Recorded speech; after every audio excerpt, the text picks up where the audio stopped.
Chapter 8. Ice and Fire. Aegon Targaryen jumped out of the rowboat closely followed by Rowley, his first King's Guard. Many rowboats made land under the cover of the night, and their movements were shrouded under the darkness of the night sky. Besides Aegon, there was Jon Cunnington, who was leading 100 men into the secret tunnel leading to Storm's End. To ensure as less sound was possibly produced from marching 100 men, they decided to abandon body armor for this mission. It was a risk that they had to take because this mission depended on stealth and speed. The plan was to sneak inside the castle and kill the garrison as quickly as possible. Jon was his hand and Aegon had to agree the plan was sound. His hand knew the entire layout of the castle and all the watchtowers within the said castle. With the skilled warriors of Golden Company, the proposed assault would succeed without any hiccups, so to speak. 100 men that made up the group was split into a company of 10 each so as to keep their movements hidden. Soon Aegon and his company were led by Jon Cunnington, who traced their path to the tunnel, and their true journey began. If it wasn't for the darkness of the night, the guards stationed at the eastern wall of Storm's End might have noticed their movements. But arriving on rowboats had slowed them to slip past the notice of the garrison, who kept a close watch on the seas for any enemy ships. Aegon had found traversing the tunnel was no easy task. It was riddled with large boulders and slippery stones. Each step had to be careful and measured lest he incurs any injury, say a sprained ankle. Some parts of the tunnel were infested with rodents and whatnot, which also added to their difficulty in navigating the tunnel. It took them almost an hour to crawl through all that mud and slime to finally reach a round gate, made of thin iron bars. The gate was locked from the other side, but the men were prepared to deal with this small hurdle. Aegon watched as 2 men took a wet cloth and using a metallic pole they began to bend the iron bars. It was a tedious job, but other men soon joined in to bend the bars. The whole time the company of men were careful not to make any sounds lest they attract attention from the castle garrison. One by one they began to sneak in through the gap from the bent iron bars. Several men with crossbow took up the front, and they continued the march until they found themselves before a staircase. Aegon heard the whistling sound of a crossbow bolt flying and a small grunt that followed. As he climbed the stair, he saw a guard with a bolt sticking through his neck. Aegon had seen many dead people and he had killed a few of them himself in the disputed lands, so it didn't bother him that much. There were a few more guards guarding several doors, but the crossbowmen were sharp in finding their mark. Without a sound, they quickly made it into the interior of the castle. Just as Jon depicted when the plan was hatched, Aegon noticed that the high walls of Storm's End had many watchtowers. According to Jon, there are 12 watchtowers. The gates to the south and west had 2 watchtowers each, and it was where the bulk of the Golden Company was going to concentrate. Aegon closely followed Jon to the western gate. He nodded to the archers in their group of 30 men to be ready. While the archers took their position and carefully picked out their targets, Aegon and Jon silently climbed the steps with some men. As they took up the best possible spots without being noticed, they waited, and the archers down below unleashed their arrows, claiming the lives of the guards in the 2 watchtowers. Aegon took that as his cue and ran up the steps to reach the guard, who was struggling to dislodge an arrow that was on his shoulder. A flash of steel saw to it that the guard was relieved of his struggle, and Aegon quickly slashed through another guard's neck. The others were quick to follow his lead, and the carnage began. Screams pierced through the otherwise silent night in the castle, and the garrison was now aware of intruders. But it was too late, as the disciplined men of the Golden Company quickly overwhelmed the 2 gates. Aegon raised a burning torch and waved from the watchtower to give the signal for the forces hiding within the woods. He threw the torch to the other side of the wall, and quickly climbed down and smashed his shield right into the chest of a Baratheon guard. The guard fell down screaming, and Aegon stabbed his sword right through the guard's neck. He didn't get a moment's respite as he was swatting aside a sword that was aimed for his neck. He smashed his elbow straight into the nose of his enemy, and smashed his shield right into the guard's throat. The guard went down with a crushed throat, and he spared the guard no thought before he moved on to another. The battle for Storm's End had started, and he could feel his heart racing with excitement with every man he killed. He could hear the sound of hooves, and a smile blossomed on his face as the rest of their forces arrived, cutting a bloody swathe through whatever meager resistance the Stormlanders could put up. He joined in on the carnage and began to cut a bloody swathe to the Lord Solar. The fighting continued under the cover of the night. Blood and gore smattered on the halls of Storm's End. When the sun rose next day, the many inhabitants of one of the most nigh impregnable castles of Westeros had fallen to an enemy. Aegon watched with a profound sense of accomplishment as the stag banners were thrown away and the Targaryen banners flapped proudly in the wind over Storm's End. "I just wish Robert Baratheon and Tywin Lannister was alive to see this. Your Grace, you are expected in the throne room," said Rowley, who came to fetch Aegon on the hand's orders. "I better get into that throne room before Jon talks my ear out for being late." Aegon sighed, and after casting one more look at the Targaryen banner, he set forth towards the throne room where the Storm Kings of old passed judgment and held court. Aegon walked into the hall, and the men of the Golden Company parted, making way to the raised dais where the throne sat. Rowley closely followed him like his shadow and took a position below the throne, and Aegon sat upon the said throne. It was no ornate chair to be proud of, but the throne was made of a combination of stone and weirwood. As he reclined into the throne and looked down upon the captured garrison before him, he truly felt powerful. "I will not be content to take this throne. Soon I will take the real throne of kings."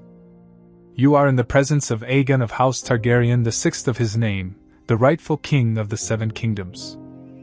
Bend the knee and swear your fealty, or face the consequences as a traitor to the true-born son Rhaegar Targaryen.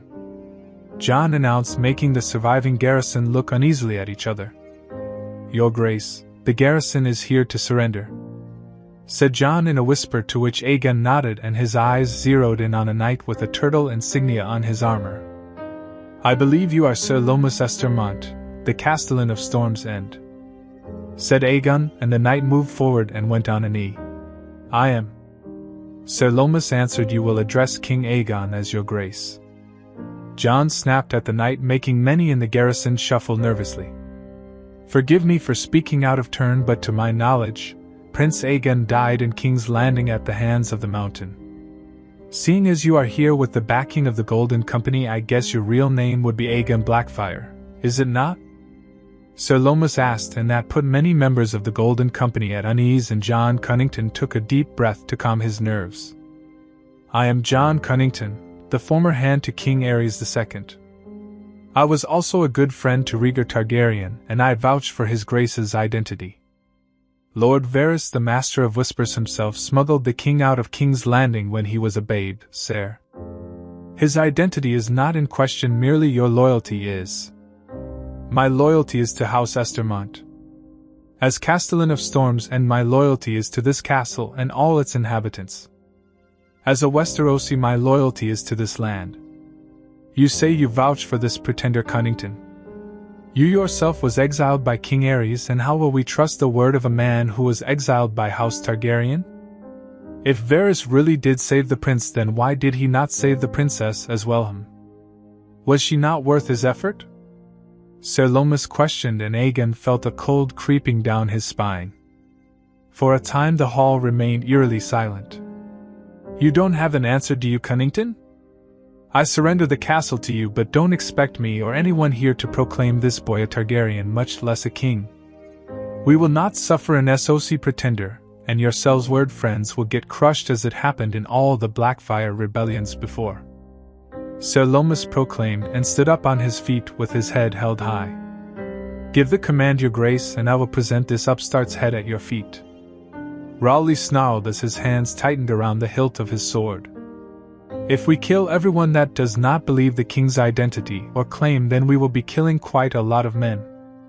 Sir Lomas is a knight, and he surrendered Storm's End to his Grace. While he doesn't believe his Grace's identity, that hardly matters. What matters is the recognition of Lord Eldon Estermont, Sir Lomas's father. Your Grace, I advise you to keep Sir Lomas as a prisoner in Storm's End. Robert Baratheon's mother was in Estermont, and with Sir Lomas's capture, We can force House Estermont to bend the knee. If a staunch Baratheon supporter bends the knee, then other Stormlanders will be reluctant to fight you. Some may even join you voluntarily. Keeping Ser Lomas alive as a prisoner will be to our advantage. Jon advised. Aegon sat on the throne contemplating for some time, but he saw the advantage in Jon's advice. Aegon intended to win the throne as quickly as he could, and killing everyone that would oppose him on first meeting him would be a waste of energy, and the epitome of foolishness. He had learned why the rebellion started, and he was not going to be like his grandfather, who was a man that saw enemies in shadows. My Lord Hand gives wise counsel. Keep Ser Lomas a prisoner, and treat him as befitting a knight of his stature. If the others refuse to swear themselves to me, then keep them in the cells as well. After I have pacified the Stormlands and still they persist on being stubborn to not swear an oath of fealty, then there is still the option of the wall. Aegon proclaimed, and at his nod the men of Golden Company took the garrison to the cells. You judged wisely, my king. When a king is in the field of battle, his weapons must speak for him. But when a king sits the throne, his intellect and cunning must speak for him. Jon advised, and Aegon listened to his Lord Hand. While Rhaegar Targaryen may have been Aegon's birth father, he considered Jon as an honorary father. The man had taken care of him all his life, and his counsel will always be held predominant in his court. He wondered how his aunt was doing in Meereen. With her by his side, his claim would become stronger, and House Targaryen would be restored to its former glory. He will just have to wait and clear the coast of Westeros for her inevitable landing. He would just have to trust the word of Magister Illyrio Mopatis to safely transport his aunt to Westeros, and then the Seven Kingdoms will bow before him. Tyrion found Ser Barristan and Grey Worm behind the high walls of Meereen, preparing the 3,000 Marienesi, and another 3,000 unsullied for battle. Being somewhat familiar with the siege, Tyrion had to say that the old knight knew what he was doing. Grey Worm and the Unsullied were the first lines of defense Ser Barristan has prepared, as any sane battle commander would do. The 3,000 men under Ser Barristan's direct control were former slaves who aspired to become knights, and they were charged with being the cavalry forces of the Queen. The Second Sons and Stormcrows were given the duty to defend the walls and being employed as archers. While the Seldswords were gifted fighters, their loyalties were in doubt, and under such circumstances Tyrion appreciated Ser Barristan's foresight in assigning them the easiest jobs so as to keep them happy and away from the thick of battle, if there was one to begin with, that is. His job was to prevent such a scenario, and if that was not possible, buy as much time as physically possible.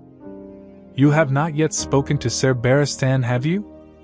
Tyrion asked Varys as they climbed the steps to the top of the wall where Ser Barristan was inspecting the watchtowers. Not yet. The last I spoke to Ser Barristan was in King's Landing. I don't think he would be much happy to see me, said Varys, and Tyrion could sense that his knowledgeable friend believed that wholeheartedly. You are not the only one he dislikes. Before my arrival, he disliked Ser Jorah Mormont. Now that I am here, he dislikes me. I wouldn't be surprised if he disapproves of you as well. Men of honor hardly seem to like people like us. People like us are the reason the world still makes some sense, and somehow goes on without breaking into chaos. Men of honor hardly seems to see the world as it is and ends up destroying themselves and everything around them, said Varys with a derisive snort. Seems like you have some experience in knowing one a little too well, my friend. Was it Jon Arryn or Ned Stark? Tyrion inquired. I would say Ned Stark in this instance. Some news songs have reached me from the north. It seems Baelish had Sansa Stark delivered to Roose Bolton, said Varys, casting a knowing look at Tyrion, knowing that Tyrion would be interested in learning about what happened to his wife. Sansa? So it was Baelish that facilitated her escape from King's Landing. How is she doing now? Tyrion asked curiously, and with a sense of pain somewhere in his heart as he thought about his second wife. She had a rough time for sure with the Boltons. Roose Bolton's bastard married Sansa Stark, and she escaped to the wall when Stannis Baratheon attacked Winterfell. I do not know whether she safely arrived at her destination or not. I do know that Stannis Baratheon died in his ill-conceived attempt to siege Winterfell," said Varys with a shrug, not at all bothered with the fate of Stannis Baratheon or Sansa Stark. "If Sansa managed to reach the wall, then she will be protected there. Her bastard brother would protect her from the Boltons. He is of a good sort, a bit rough around the edges perhaps, but more Stark than all of Ned Stark's true-born children." Tyrion mused as his mind went to his visit to the wall. It felt like a lifetime ago, and his life was so simple then. All he had to worry about was wine and the whores in his bed. Now, he woke up every morning completely sober, and plots to keep his head on his shoulder. "Jon Snow may not be that lucky to survive the might of House Bolton, my friend. But should the Starks still stand when the Queen sails to Westeros, she can pull them into her circle of allies. The northern houses can be pulled into the fray by helping the Starks retake Winterfell from the Boltons. All good plans? First the Queen have to sail to Westeros." Tyrion pointed out true. "So who will be explaining our plan to Ser Barristan?" Varys asked as they reached the top of the wall. "I think I will explain the crux of the plan while you support me to explain the Blackfyre matter," said Tyrion as he screwed up his nerves to an unpleasant conversation with the Lord Commander of the Dragon Queen's Guard. "I was of the mind that you would have let the explaining bit to myself. I am thankful that you are taking up the slack, but I can't imagine why you would be eager to attract the ire of Ser Barristan." Varys looked at Tyrion, curious to hear his reply. "Because I have balls and you don't," said Tyrion with a smirk. "You and your eunuch jokes." Varys rolled his eyes in exaggeration. "I enjoy our banter, Varys. Let's hope Ser Barristan won't be cutting you down to my size," said Tyrion, and together they moved closer to the old knight, hoping that the knight was merciful enough to let this slide. After a few minutes of explanation and the shouting match that followed, Tyrion let out a breath of relief that so far he had managed to keep Ser Barristan from executing Varys on spot. It was a close thing too. Saying that the old knight was wroth with Varys would be an understatement, and even now the knight was berating Varys for his idiotic plan. Maybe idiotic according to the knight, but brilliant in its own way, he thought, looking at the spymaster. "It's hard to understand you, Lord Varys. Exactly what were you hoping to achieve from passing off a Blackfyre as a Targaryen?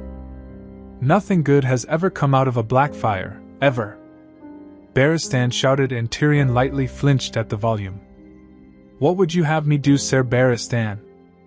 Viserys Targaryen was an exact replica of Aerys Targaryen even from a young age. The Targaryen loyalists were scattered, and I had to turn to unsavory allies.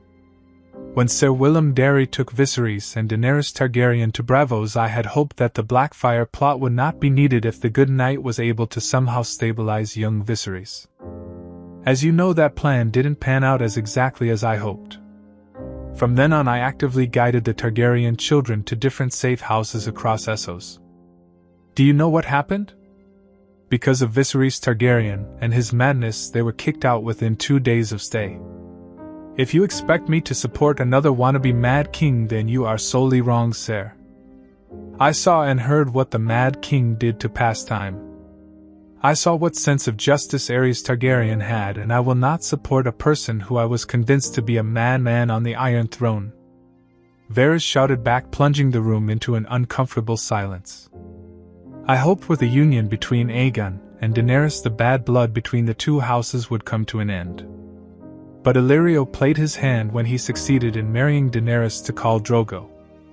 What was I supposed to do? I have no armies. I have no sworn swords or immense wealth to shield the princess. My only ability was in successfully keeping assassins and cutthroats that went after her life. Why do you think that Robert Baratheon was unable to hire skilled assassins to kill a penniless Targaryen princess and prince all these years? I actively protected them to the best of my abilities, and they lived all these years because of my efforts. You may call me a traitor or whatever names you desire, Ser Barristan, but while you were guarding the whoremonger king who was ruining the kingdoms, I was the one that protected the last Targaryens. Before Ser Barristan could respond to Varys, he thought it was time for an intervention. Now I am sure you all have your reasons and arguments that want to be heard, but this is not the time. If you both haven't noticed, we have to deal with an army outside the gates of the city who very much like to put our heads on a spike.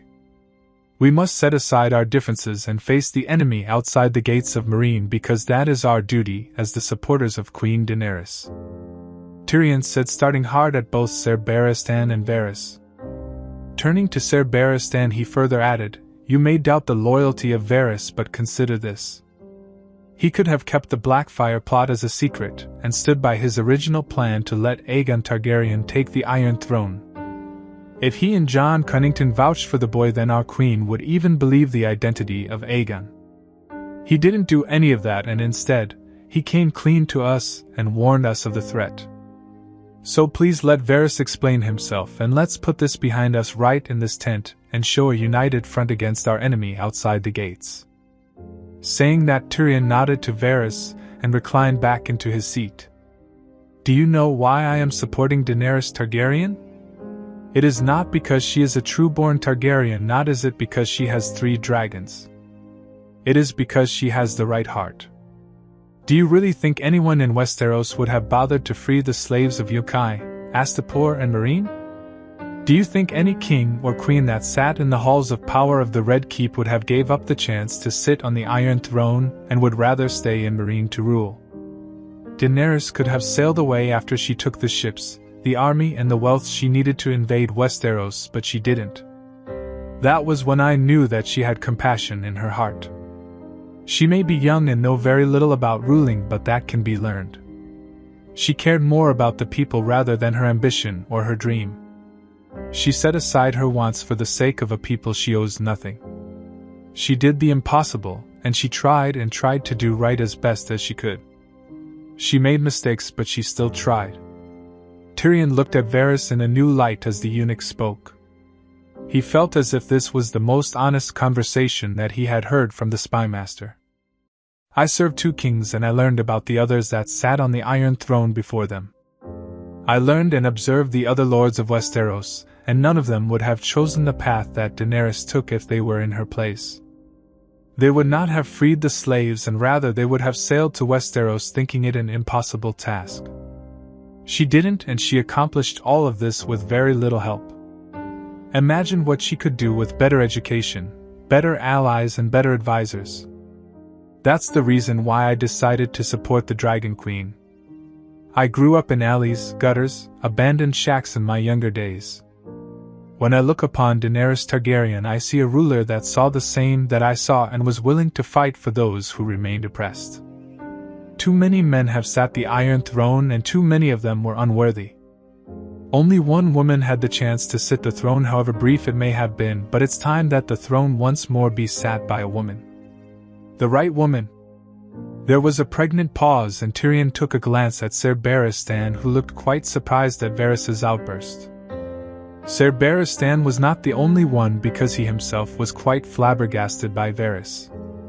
He had never imagined that the spider could speak in such a way. Tyrion had thought Varys to be a fellow cynic, but perhaps he judged wrong. Beneath all that blubber, ruthlessness, and cunning, Varys was perhaps the more idealistic of them all. Well, there you have it. You have just heard the honest thoughts of Varys. I don't know how else he could convince you of his intentions," said Tyrion, breaking the comfortable silence and the staring match that was going on between Barristan and Varys. "I will not be the one to judge you, Lord Varys. You will say what you have told me to her grace when she returns, and she will judge you." Ser Barristan finally conceded. "Brilliant. Now we can circle back to the plan at hand. Do you have any objections or suggestions with the plan we have suggested for the negotiation with the Tattered Prince?" Tyrion asked the old knight. "If you want to offer him Pentos and make him cooperate with us by somehow convincing him that the Blackfyre boy in Westeros is the son of Magister Illyrio Mopatis, then, by all means, go ahead.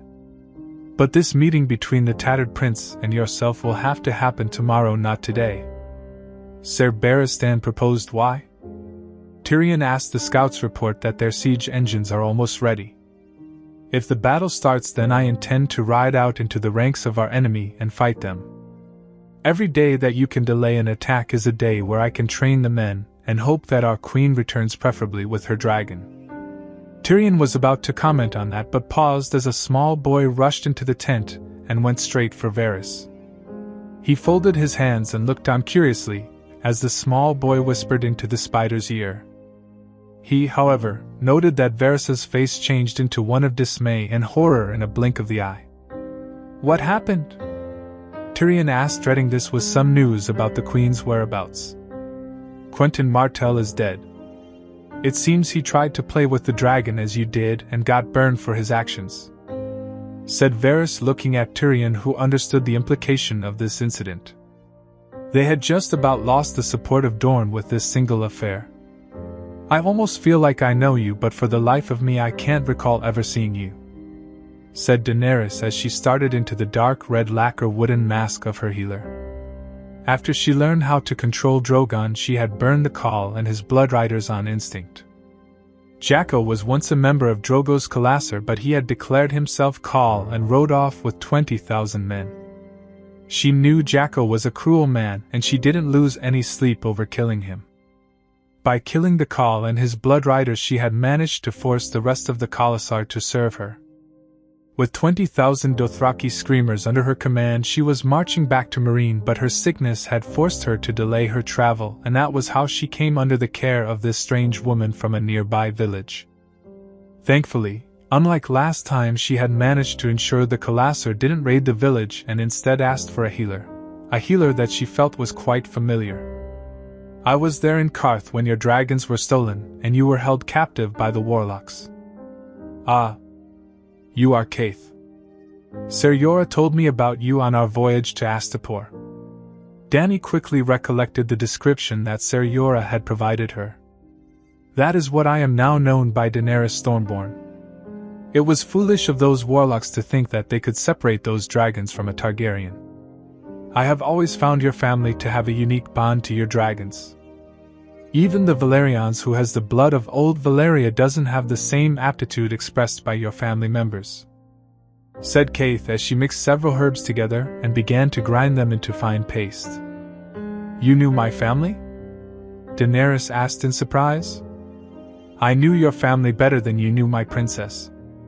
I was once friends with a Targaryen princess. No, I was once the lover of a Targaryen princess, and we would ride her dragon Dreamfire together around Fair Isle."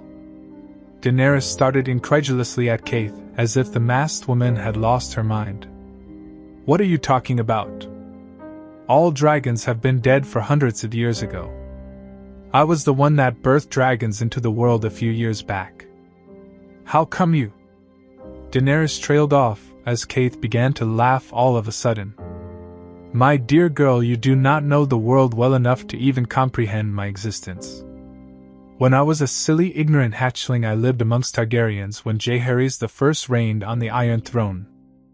I was once the lover of Rhaena Targaryen, the elder sister of King Jaehaerys and Queen Alysanne Targaryen.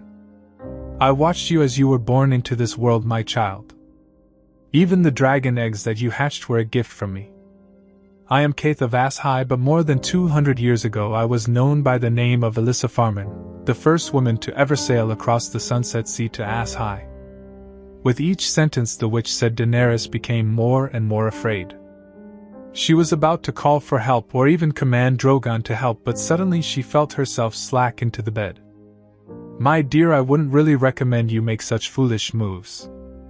I am almost 300 years old, and I intend to live longer. I suppose I should apologize in scaring you, my little princess. It is difficult for me to interact this openly with you. I will now release you from the bindings, but do please calm down. I am not here to hurt you, rather I am here to repay a debt that is owed to your family," said Wade. Daenerys felt her body once again respond to her will, and she flinched when Kaith dragged her long fingers through her cheek all the way to the valley of her breasts. "So beautiful and so similar to my Rhaena. I caused her a lot of grief because of my adventurism," said Kaith, and she took her hand away, letting Daenerys release a deep breath she was not aware that she was holding. "But because of that same adventures, it seems your family will have a future. I took 3 dragon eggs from Dragonstone to finance my adventure into the Sunset Sea. But instead of selling them, I managed to forge exact replicas and then pass them off as true dragon eggs to the Sea Lord of Bravos. I have returned those eggs to you, and you have birthed dragons from them, my dear. I have returned what I took, but it took me almost 300 years. Kaith paused and seems to stare into Dany's eyes sharply. So I offer you 2 choices, Daenerys Targaryen. You can get the Iron Throne with my aid, or you can be the mother of 3 beautiful children. You may only choose one and sacrifice the other. What say you, daughter of Aerys and Rhaella Targaryen? Dany's eyes widened at what was happening. She couldn't truly process what was going on, but she understood what the witch was offering. But how can she offer me these things? The how doesn't matter, my dear. Choose. If you choose the Iron Throne, you shall have it, but you will never be happy. You will yearn for more and more, and you will fight the entire world to fill the gaping hole that will be left in your heart. If you choose to be a mother, then all your wants will come true. You will know happiness like never before, and you will want for nothing else but your family. You will have children and grandchildren. Your bloodline will continue, and the Targaryen name will survive the test of time. When the time comes, you will happily pass on to the grasp of death with your family surrounding you. So choose and know that the world holds its breath to see where your coin lands. Kaith proclaimed. I can have children. That ability was taken from me, said Dany, and she immediately regretted saying that. She wanted the Iron Throne more than anything, didn't she? She had Drogon, Viserion and Rhaegal as her children. But they are dragons, and they will never truly be your children. Not like Rhaegal would have been. What was taken can be returned, my dear. It is within my power to grant you what you choose, but choose you shall. To gain one you shall sacrifice the other, said Kaith dispassionately. Daenerys closed her eyes and imagined what the Iron Throne would look like. A throne made of 1,000 swords, Viserys had told her in her childhood. The Iron Throne was her birthright, and as a dragon it was hers. If the witch was to be believed, then she could have the throne, something that she had dreamed for a long time. But that was not what I dreamt of or desired the most, now was it? She asked herself, and the answer came easily to her as breathing. No, I never wanted the Iron Throne.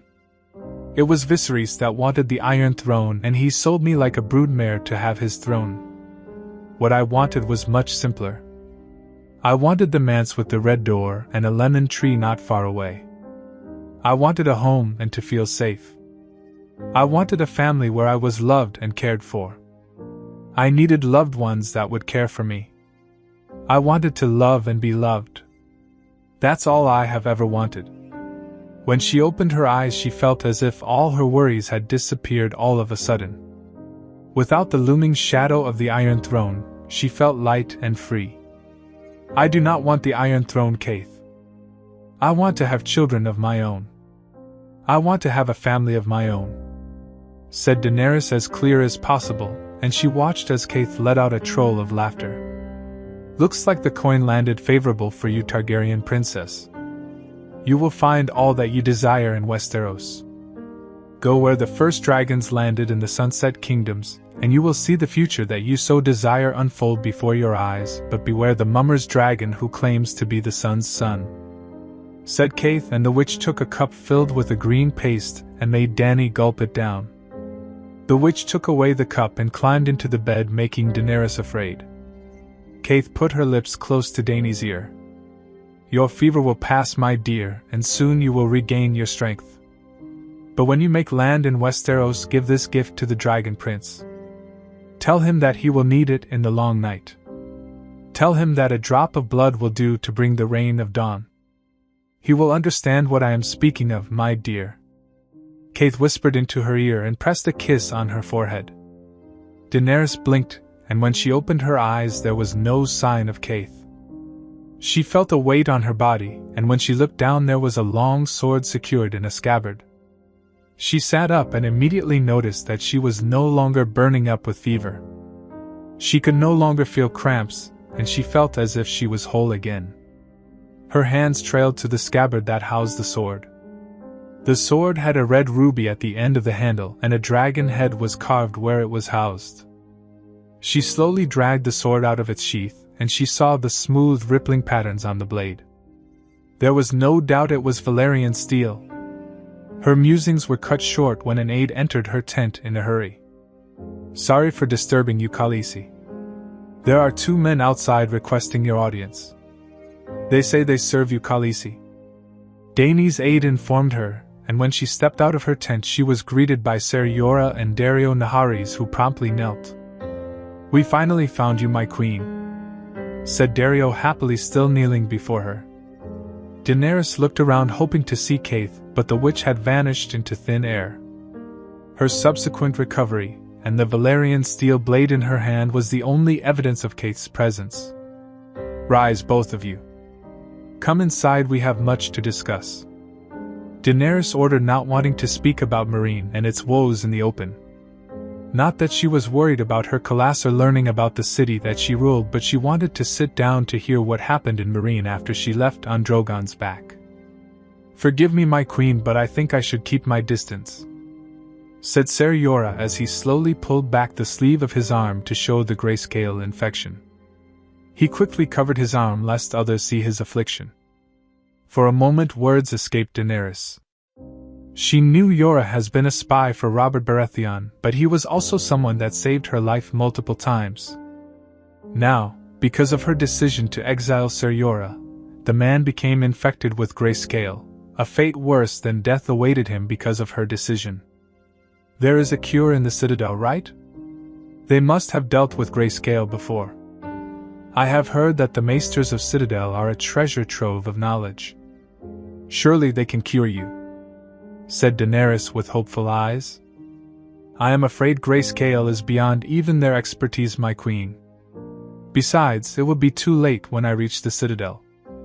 The infection will spread throughout my body before I set foot in the Citadel, and that is assuming I can reach the Citadel. I will have to travel by ship, and the risk of spreading the infection is too high. Many others would suffer for my folly, and I can't allow that, my queen, said Ser Jorah. There is another way, my queen. Dario spoke up, attracting Daenerys' attention to the Sellsword who had become her lover. We could amputate his arm and stop the spread of infection. The grayscale is still in the beginning phase and the chances of survival are high. Dario offered his piece of advice. Can that save his life? Daenerys asked hopefully. I am no expert, my queen, but doing something now is better than depending on men half a world away. Besides, the old bear can still fight with his right arm. Dario suggested we will find a good healer and save your life, Ser Jorah. You swore your life to me, so serve me by being alive. Daenerys, commander, and Jorah merely nodded in compliance with her command. Now, what news do you have of Meereen? Daenerys asked, and she saw the uneasy looks exchanged between Dario and Jorah. We have unpleasant news, my queen. The last we heard, both the slave masters of Yunkai and Volantis had made common cause against you. Ser Jorah reported with your absence, and the sons of the Harpy wreaking havoc within the city. We fear they may have already sent forth an army to take Meereen, said Dario with a troubled look. Are you sure? Daenerys asked. You represent a new path for Slavers Bay. They will always see you as a threat, and with your extended absence, they see weakness in Meereen. If Meereen falls, your infallible image of power will crumble. Even with your dragons, you won't be able to restore order if you don't have a seat of power, said Dario. He is right. Meereen is a shining example that slavery and slave masters are not needed. The slavers will always try to destroy such a symbol of freedom, said Ser Jorah. Daenerys absorbed what the two of them were saying and came to a decision. If the slavers don't want to live in a free world, then that's their choice. We will rip them out root and stem. But I won't let Meereen suffer any further atrocities. It is time for me to return to Meereen, said Daenerys, and turned her eyes to the east. Drogon let out a roar, seemingly agreeing with what was on her mind. Fire and blood. Wyman Manderly really would have preferred not to ride a horse, but his personal discomfort was not going to stop him from this meeting. The moment he had received word of Jon Snow's arrival at Ramsgate, he had decided to ride there himself and bring the lad to White Harbor.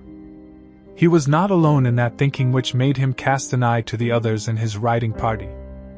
To his immediate right was Midge Mormont, dressed in her usual garb of a soldier's clothing with armor and a cloak of furs to ward off the cold. Following the Lady of Bear Island was her daughters Alisanne, Lyra and Jarell, each wilder as their mother. To his left was Gal Bart Glover and Ser Edric Mallister. Both of them were sent north by the king to deliver Eddard Stark's bones before the Red Wedding, but now the Quiet Wolf's remains rested under the protection of Caranman. Speaking of which, he was being followed closely by Howland Reed on a horse. The man was extremely quiet, but his loyalty was not at all in question, nor was his bravery. Ned Stark braved the Mad King's Kingsguard with Howland Reed by his side. Any man that survived to tell that tale was someone that he would appreciate by his side in the wars to come. Thankfully, he could see the faint outline of the castle of Ramsgate held by cousins of House Manderley. As they closed in on the castle, a few riders approached their company, and at the helm, Wyman could see Weirman Manderley, the current lord of Ramsgate. The Manderleys of Ramsgate was more northerners than those in White Harbor. After generations of marrying into other northern houses, a group of Manderleys had then took up the old gods as their religion, which resulted in the separation of House Manderley. Not to raise any tensions within House Manderley, Wyman's earliest ancestors had given Ramsgate to Manderleys that took up the old gods. Wyman slowed his horse to a trot and greeted his cousins. "Good day, Cousin Weirman. We rode off the moment your raven arrived." "Greetings, cousin. This is Sir Davos Seaworth. He came with Jon Snow in the ship," said Weirman, pointing to an old bearded man wearing clothes bearing the Onion sigil. "You are the Onion Knight, aren't you? I thought you were with Stannis Baratheon, Lord Seaworth?" Gal Bart Glover asked in confusion. "No, my lord. I was ordered by Stannis to negotiate with Jon Snow to supply his army with rations from the wall," answered Davos with a sigh. "You were lucky then. The Boltons took no prisoners. They slaughtered them all. Honorless curs." Ser Edric Mallister spat. "We are wasting our time. Where is Ned Stark's boy? We have urgent business with the lad." Midge butted in before anything further could be said. "The lad is at the Merman Cliff praying before the old gods. Him and his giant direwolf. Keep your horses down the hill, because the wolf spooks them and the horses would throw you down from their back," said Weirman, rubbing his left shoulder, and Wyman thought his cousin spoke from experience. "I will lead you there, my lords, my ladies." Ser Davos led them to the base of said cliff. The evening sun was giving them some respite from the cold, and the snows had receded a little for them to walk on foot to the cliff. At the top, Wyman could see Ned Stark's son kneeling before the weirwood tree, saying his prayers to the old gods. Out of respect for the gods, they moved closer to the lad, careful not to disturb the lad. Wyman noticed a sword fastened over the lad's shoulder, as well as another one to his hip.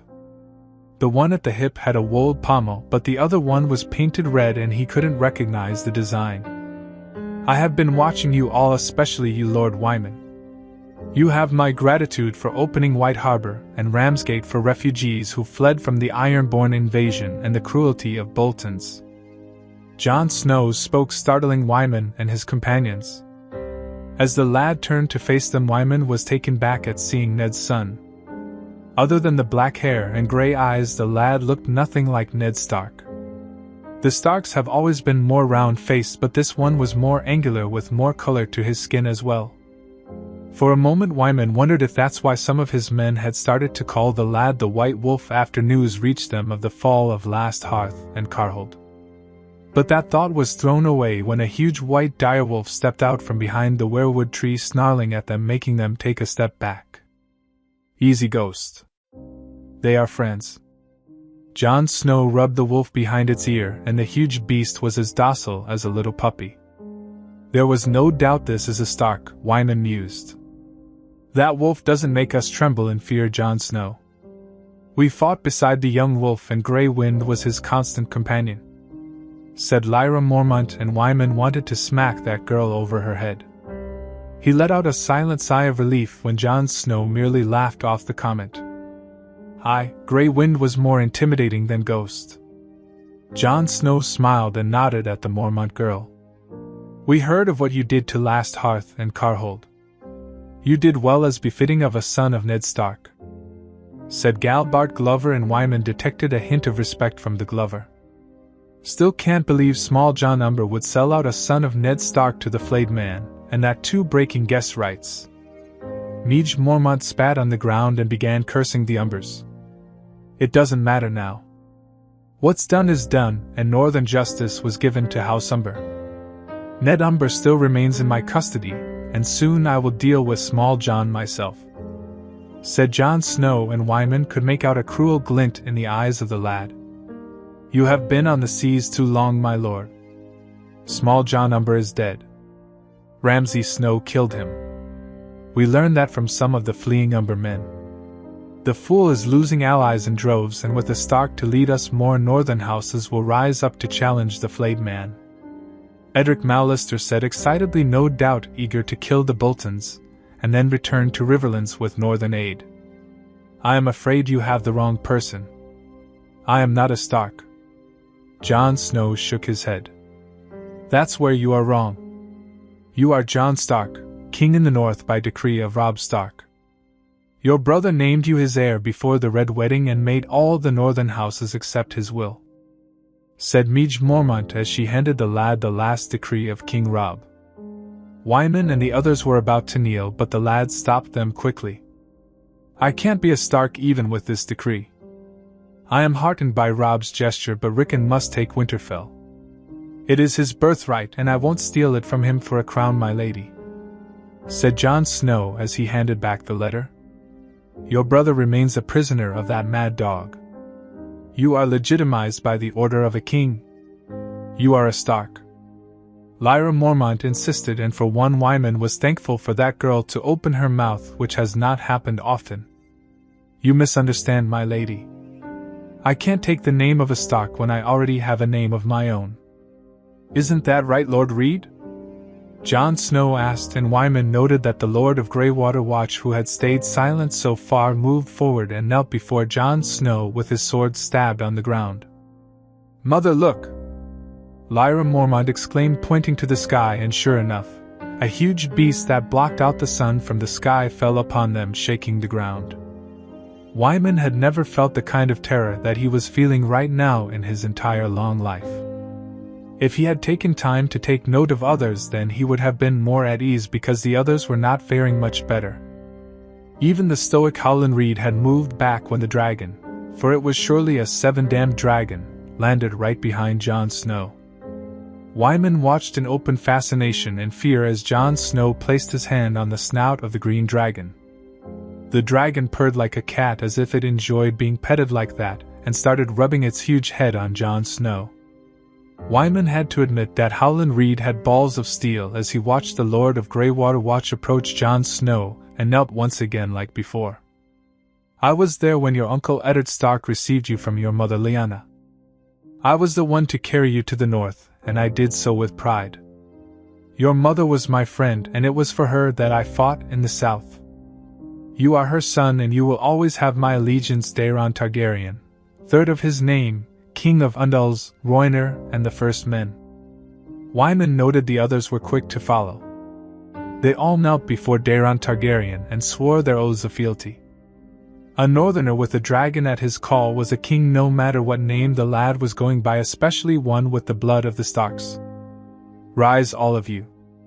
The oaths and ceremonies can all wait. I am here to bring war to Boltons, the Freys, the Lannisters, and any other shits that want to stand with those vermin. Fire and blood may be the words of my house, but I will show them what happens when ice and fire unite.